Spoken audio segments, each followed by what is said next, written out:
నగదు తక్కువ బంగారం ఎక్కువ. BNR gold and diamonds, Vijayawada, Bengaluru, Vizag. Hi hello, welcome to Suman TV. నేను మీ రోషన్. నందూస్ వరల్డ్, నిజంగా ఈ పేరు నందూస్ వరల్డ్ కాదు, నందూస్ స్కామ్. ఎంతోమంది విక్టిమ్స్ బయటకు వచ్చి వాళ్ళ బాధలు చెప్తుంటే చాలా బాధ అనిపిస్తుంది. ఎందుకంటే యూకేలో ఎంత స్ట్రిక్ట్ రూల్స్ ఉంటాయో మీ అందరికీ తెలుసు. బట్ అలాంటి రూల్స్ కూడా బ్రేక్ చేసి వాళ్ళ ఇక్కడ ఇండియాకి సంబంధించిన మీడియాని లేకపోతే పోలీస్ని అందరు సపోర్ట్ తీసుకుంటున్నారు. బట్ వాళ్ళ ఫ్యూచర్ బాగుండాలని ఫస్ట్ ఆఫ్ ఆల్ మనం అందరం ప్రే చేద్దాం. ఎందుకంటే యూకేకి ఎంఎస్ చేయడానికి వెళ్ళిన వాళ్ళు కూడా ఉన్నారు పాపం. జాబులు చేసుకునే వాళ్ళు చెప్పలేం, వాళ్ళకి ఏంటంటే కొన్ని కాంట్రాక్ట్స్ ఉంటాయి కాబట్టి వాళ్ళు ఎలా అయినా సెట్ అవుతారు లైఫ్లో. కానీ ఎస్పెషల్లీ ఈ 21, 22 ఏజ్ ఉన్న కిడ్స్ అందరూ కూడా చాలా సఫర్ అవుతున్నారు. కొంతమంది బయటకు వస్తున్నారు, కొంతమంది బయటికి రాలేకపోతున్నారు. బట్ ఇదే నందు స్కామ్కి సంబంధించి నర్సింగ్ గారు లైవ్లో యూకే నుంచి మాట్లాడటానికి సిద్ధంగా ఉన్నారు. ఆయన కూడా చాలా నష్టపోయారని నేను విన్నాను. నర్సింగ్ గారు నమస్తే అండి. నమస్తే అండి. నమస్తే. ఫస్ట్ ఆఫ్ ఆల్ అసలు మీరు ఎలా కాంటాక్ట్ అయ్యారు వాళ్ళని? మీరు ఎంత పోగొట్టుకున్నారు? అసలు ఎందుకు ఇచ్చారు? మీరు ఎన్ని ఇయర్స్ నుంచి ఉంటున్నారు అక్కడ? నేను మాస్టర్స్‌గా వచ్చానండి ఇక్కడికి. మాస్టర్స్ చేయడానికి వచ్చాను. తర్వాత 2 ఇయర్స్ తర్వాత జాబ్ చేస్తాను. ఇప్పటికి నాకు ఫుల్ టైమ్ జాబ్ ఉంది. సో, మా వైఫ్ పేరు మీద ఒక జాబ్ అనేది ఏర్పడతదని చెప్పేసి వీళ్ళు వాట్సాప్ వెబ్‌సైట్స్‌లో, వాట్సాప్‌లో, ఫేస్‌బుక్‌లో అడ్వర్టైజ్‌మెంట్ చూసి మేము వాళ్ళని కాంటాక్ట్ అయ్యాం. అందరికి తెలిసిందే నా స్టోరీ. సో, వాళ్ళ ఓన్ డెస్టినీ రిక్రూట్‌మెంట్ నుంచి వాళ్ళ నందూస్ కిచెన్‌లో జాబ్ కోసం అని చెప్పి నన్ను తీసుకున్నారు, మా వైఫ్‌ని. తీసుకున్న క్రమంలో 1½ ఇయర్ జర్నీ చేశాము. 1½ ఇయర్‌లో 2 సార్లు, 3 సార్లు మాత్రమే వాళ్ళు సాలరీస్ రన్ చేయడం. ఇలా జరగడం వల్ల మా లైసెన్స్, వీసా అనేది క్యాన్సిల్ అయింది. రివోక్ అవ్వడం వల్ల ఇప్పుడు నేను మా వైఫ్‌ని, కిడ్స్‌ని ఇండియాకి పంపించేసి నేను వేరే వీసా కోసం ట్రై చేస్తూ ఆ బ్రిడ్జ్ వీసాలో కంటిన్యూ చేస్తున్నాను ఇప్పుడు ప్రస్తుతానికి. మీరు ఆల్రెడీ కిచెన్‌లో నేను వర్క్ చేశారు. మా వైఫ్ కిచెన్‌లో వర్క్ చేసిందండి. అదే తనకి వీసా ఇప్పించారు. తన కిచెన్‌లోనే పెట్టుకున్నారు ఎంప్లాయీగా, అంతేనా? యాహ్! అదే అండి. ఇప్పుడు ఈరోజు మీరు ఈ ఆడియో రిలీజ్ చేశారు. ఇప్పుడు 25 మంది, 30 మంది విక్టిమ్స్‌లో ఒకరిద్దరి గురించి మీరు, అది కూడా ఫాల్స్ ఇన్ఫర్మేషన్. అది కూడా కంప్లీట్ ఇన్ఫర్మేషన్ కాదు.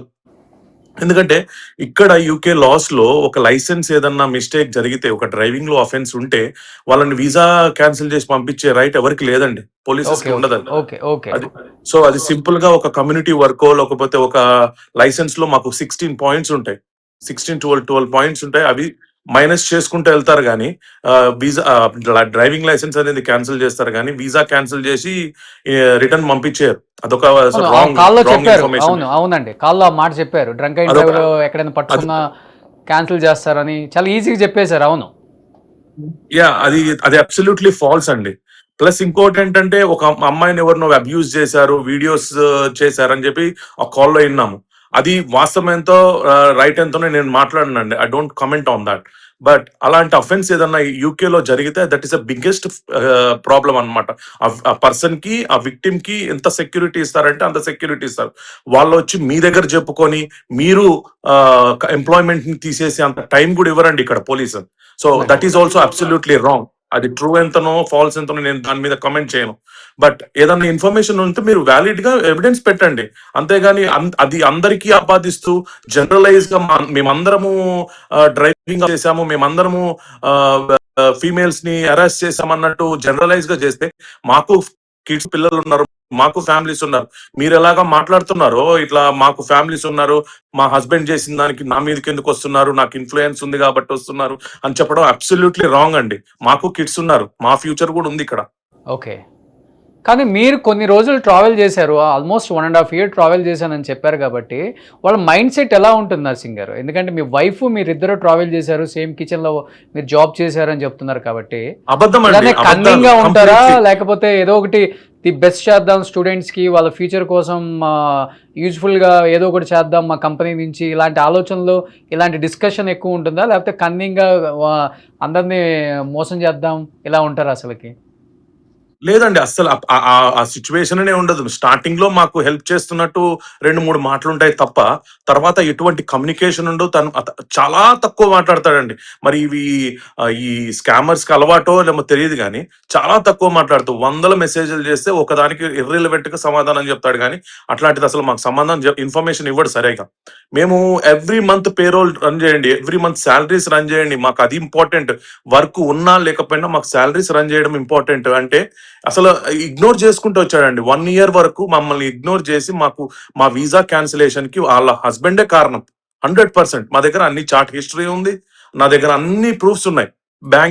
పంపించిన బ్యాంక్ స్టేట్మెంట్స్ కూడా ఉన్నాయి. సాలరీ పడాలి అంటే ఒక పర్సన్ కి ఒక ఎంప్లాయర్ నుంచి సాలరీ పడాలంటే ఎంప్లాయర్ అకౌంట్ నుంచి పడుతుందా, ఒక ర్యాండమ్ పర్సన్ నుంచి అమౌంట్ పడుతుందా అండి? అది అడిగితే ఎంప్లాయర్ ఏమని సమాధానం అండి? ఓకే. మీ హస్బెండే కదా, మీ హస్బెండ్ తోటి మాటలే కదా, మీ హస్బెండ్ తోటి చాట్ హిస్టరీ ఉంది మా దగ్గర.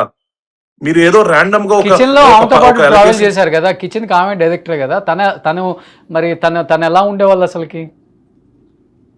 తను అంటే ఫస్ట్ స్టార్టింగ్ లో మా వైఫ్ తోటి కలిశారండి. తర్వాత ర్యాండమ్ గా ఎప్పుడన్నా కలిశారో లేదో తెలియదు మా వైఫ్ కి. బట్ మా వైఫ్ కి చాలా తక్కువ వర్క్ ఇవ్వడం. అది మాకు ఎందుకంటే మాకు డెస్టినీ రిక్రూట్మెంట్ నుంచి మాకు వీసా ఇచ్చారు మా వైఫ్ కి. ఓకే.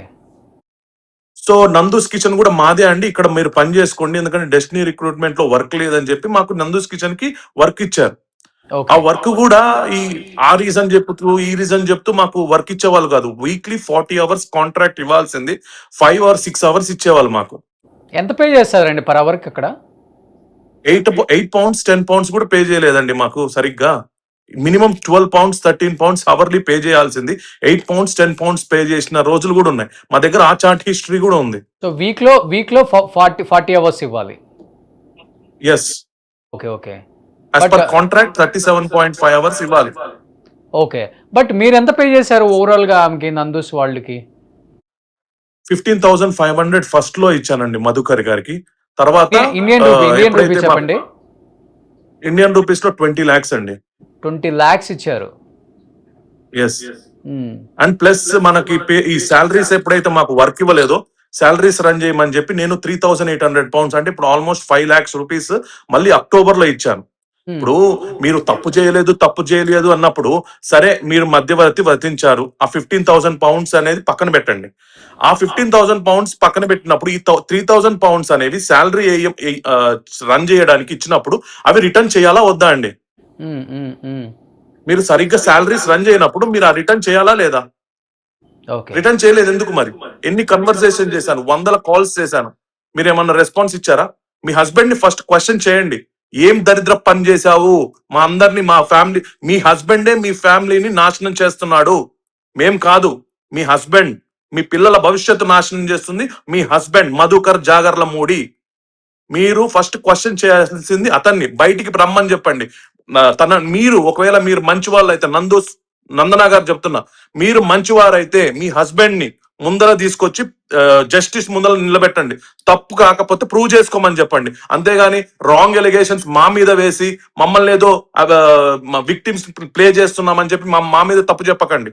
యూకేలో నేను 2 హైకోర్టు నుంచి రిట్ వచ్చింది. మీకు పర్సనల్ గా మీ హస్బెండ్ కి ఎంప్లాయర్ ఈమెయిల్ ఐడికి నేను పంపించాను. ఎందుకు రెస్పాన్స్ ఇవ్వలేదు చెప్పండి? క్వశ్చన్ ఆన్సర్ చేయండి వీటన్నిటికీ. సో ఓవరాల్ గా ఎంత మంది ఉన్నారు స్టూడెంట్స్ కానీ లేకపోతే ఫ్యామిలీస్ కానీ సఫర్ అయిన వాళ్ళ వల్ల? డెఫినెట్ గా 50 to 100 members ఉంటారండి. మా దగ్గరే ఉన్నారు 30 members మీ ఏరియాలో. ఓకే. ఓకే. సో ఓవరాల్ గా అయితే 300 members ఎబో అంటున్నారు. బట్ ఒక్కొక్క ఏరియాకి మీకు తెలిసిన ఏరియాలో అయితే 50 to 100 అంతే కదా? ఎస్ అండి, ఎస్. ఓవరాల్ ఇండియా మీద ఈజీగా 50 to 100 ఉంటారండి. సో ఇప్పుడు మీరు తెలంగాణ అండి, ఆంధ్రానా? తెలంగాణ, హైదరాబాద్ వాళ్ళే. సో ఇప్పుడు మీ వైఫ్ పిల్లలు కూడా యూకే నుంచి వీసా క్యాన్సిల్ కావటం వల్ల ఇండియాకి వచ్చేసారు. మీకు కూడా క్యాన్సిల్ అయిపోయింది అంతే కదా? నాకు అప్పుడు క్యాన్సిల్ అయింది. నేను ఇప్పుడు బ్రిడ్జ్ వీసా PhD కోసం అని చెప్పి కంటిన్యూ అవుతున్నా. ఆమె చెప్పింది ఇంకొక మాట, మేమందరం ఇల్లీగల్ గా ఉంటున్నాం అని. ఆమెకి సగం ఇన్ఫర్మేషన్ ఉంది, సగం ఇన్ఫర్మేషన్ లేదండి. మాకు యాజ్ ఎ యూకే ఆస్పిరెంట్స్ గా మేము మల్టిపుల్ ఆప్షన్స్ ఉంటుంది. As a UK government side నుంచే చాలా ఆప్షన్స్ ఉంటాయి. 1 by 1 మేము ఆ బ్రిడ్జ్ ఇల్లీగల్ గా ఎవరు ఉండరండి. ఇక్కడ ఉంటే వాళ్ళకే ప్రాబ్లం రేపు పొద్దున ఫ్యూచర్ లో. సో ఈ బ్రిడ్జ్ వీసాస్ అనేవి ఉంటాయి మాకు. ఆ బ్రిడ్జ్ వీసాస్ వేసుకుంటూ మేము పిహెచ్డీస్ అవి ఇవి ఎక్వైర్ చేసుకోవడానికి మేము కంటిన్యూ చేస్తాం. కానీ మీలాగా మేము అందరిని మనుషులను స్కామ్ చేసుకుంటూ ఇల్లీగల్ గా బ్రతుకుతుంది మీరు, మీ ఫ్యామిలీ మెంబర్స్, మీ హస్బెండ్ మెయిన్ ఇల్లీగల్ గా అందరి భవిష్యత్ అంతా నరసింగ్ నాశనం గారు, మీ చేస్తున్నారు. పెయిన్ ఏంటో అర్థం అవుతుంది. డెఫినెట్ గా అందరూ కూడా దీని గురించే ఫైట్ చేస్తున్నారు. ఎక్కడ యూకేలో జరిగిన ఒక సంఘటన అయినప్పటికి కూడా ఇక్కడ ఉన్న అందరూ కూడా ఫైట్ చేస్తున్నారు. మనం తెలుగు వాళ్ళు ఇబ్బంది పడకూడదు, సఫర్ అవ్వకూడదు. డెఫినెట్గా మీ అందరికీ జస్టిస్ జరగాలని అందరూ కూడా ఫైట్ చేస్తున్నారు. కొంతమంది అడ్వకేట్లు కూడా ఫైట్ చేస్తున్నారు. కాబట్టి విక్టిమ్స్ అందరికి కూడా న్యాయం జరగాలనే కోరుకుంటున్నాం. So thank you so much Narsing గారు. సుమన్ టీవీలో మీ పర్సనల్ అండ్ బిజినెస్ ప్రమోషన్స్ కోసం కింది నెంబర్కి కాంటాక్ట్ చేయండి.